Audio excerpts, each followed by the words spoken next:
Sa huling bilang ko, magtatatlong taon na. Reyes Brothers, roughly the same.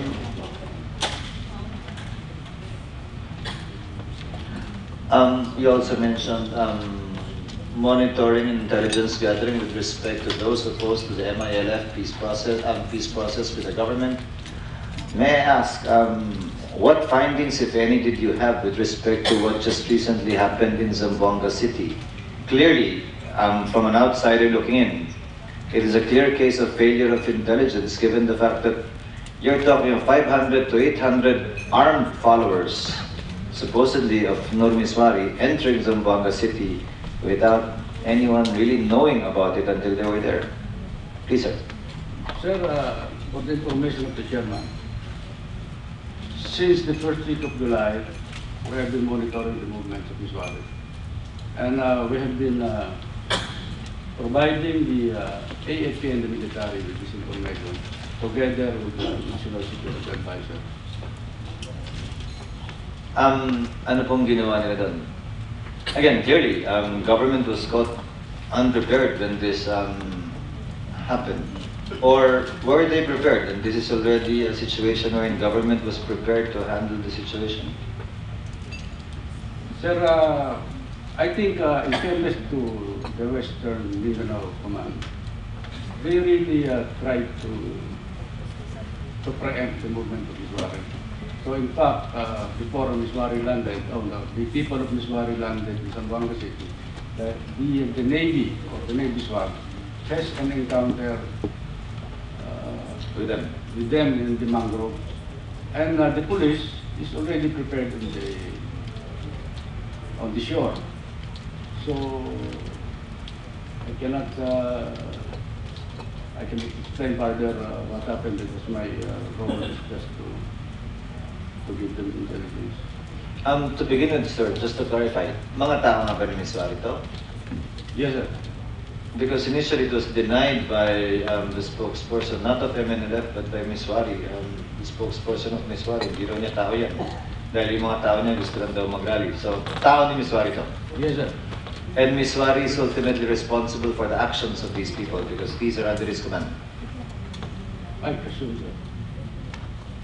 At ito'y breakaway sa MNLF group headed by SEMA? That's a different group, sir. Precisely. Magkahiwalay po yan. Magkahiwalay po yan. Thank you very much, sir. Another question, sir. Why South Korea? But pinakamalaki yung allocation natin sa foreign liaison program. What's the significance of South Korea compared to the other countries where you have foreign liaisons? South Korea is considered as a flat point. Anytime trouble can erupt in South Korea, and we have about 60,000 people there. So, in relation to the North Korean situation. So it's the first time that we increased the budget for South Korea?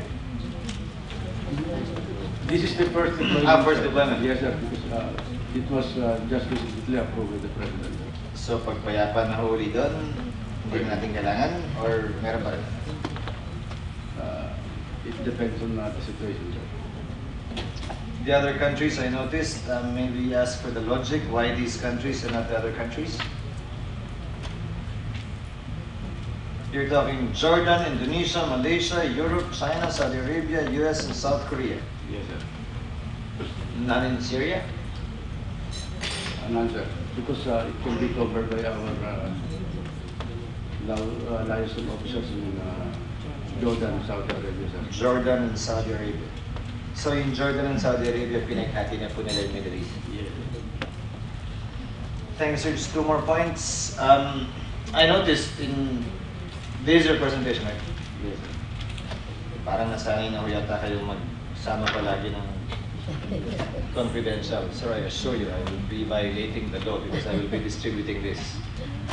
Just out of curiosity, I see this document wherever I receive documents from the AFP or the NICA. What exactly does this mean, sir? Or, for example, you attach this to this document. Why? Sir, that is as far as NICA is concerned. Nakasanayan na lang po. Yes, sir. When you receive the information, it is dependent upon the chairman if he can disseminate it or not. But insofar as budget documents are concerned, sir, probably in the next budget presentation, kindly exclude this document. It is a public hearing after all, and we will be making public these documents. It is superfluous Yes, to even attach this. But out of curiosity, sir, saan ba taso sinasabi na confidential ang particular na dokumento at alin dokumento ang confidential at saan po yung penalty? I ask this not to really make it difficult for you. I'm just really curious. Yes, sir, it is the department concerned who classified their information. But it's in what law? Executive Order 608. So walang penalty yan. Wala. Executive order ba ni President Cory Aquino yan, which has the force and effect of law? Because if it's a mere EO, Yes. there can be no penal provisions because it's only Congress that can pass a regulation that will provide for penal sanctions. So, walang kulong to. Kahit mag-iso kanyan kayo ng ganyan dokumento sa ngayon, walang kulong to. It depends on the department, because let's say in the Department of Public Works, all most of the documents in the DPWH are public documents. They can just Agree with the case of Public Works, but I haven't seen this with the DPWH. Just the law, sir, just the legal basis. Yeah. Sir, this is the basis the Memorandum Circular number 78, as amended by Memorandum Circular number 196, dated July 1968.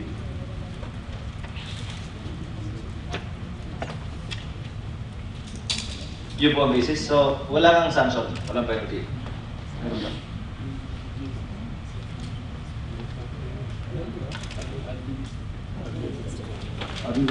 Administrative sanction.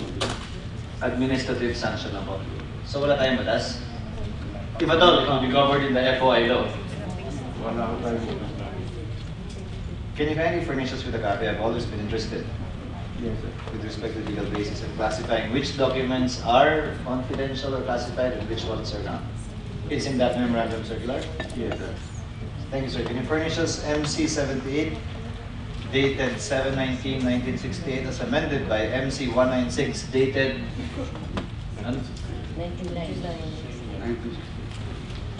1968 po yung MC 78, yung MC 196. Yes, sir. MC 196 is 1968. Both dated 1968, sir? I don't think so. Ano po ang date ng MC 78? Wala siya no data on it. You can furnish We it, just sir. promise you And a furnish us with a copy, sir. Yes, sir. One more point, sir. Not for this budget season, but next budget season, we will be taking seriously all co-observations, recommendations, and reports. I know this may sometimes pertain to your predecessor, not necessarily you, but for our purposes for the next budget cycle, for the budget of 2015, we will be holding to task the agencies with respect to still existing co findings. Kindly settle them one way or the other, meaning to say po, magdemanda na kayo, idemanda nyo na yung tao, i-appeal nyo sa NBank, question nyo before the courts, but it cannot be an issue that is merely being swept under the rug by the agency. Doon na ho tayo magkasingilan sa susunod na budget deliberations. It's too late in the day for us to ask for your compliance with these COA resolutions, findings, and observations. One last point, sir. Yung capital outlay nyo na sinabit nyo po sa amin, na 56 million, yung breakdown, yun na po yan, hindi na po magbabago. Hindi na po, kasi we will support the APEC, and we need to upgrade our computer system. What I'm saying, sir, is these details, totaling 56,031,103.76. Ito na po yung breakdown ng capital outlay nyo. Machineries and equipment and transportation equipment. Yes. Dalawang categories ano? Yes, sir. Thank you very much, sir. Chair hereby approves the budget of the NICA and favorably recommends the same for plenary debates with the recommendation that the same be likewise approved. So ordered. Thank you very much, sir. Congratulations. Thank you for coming.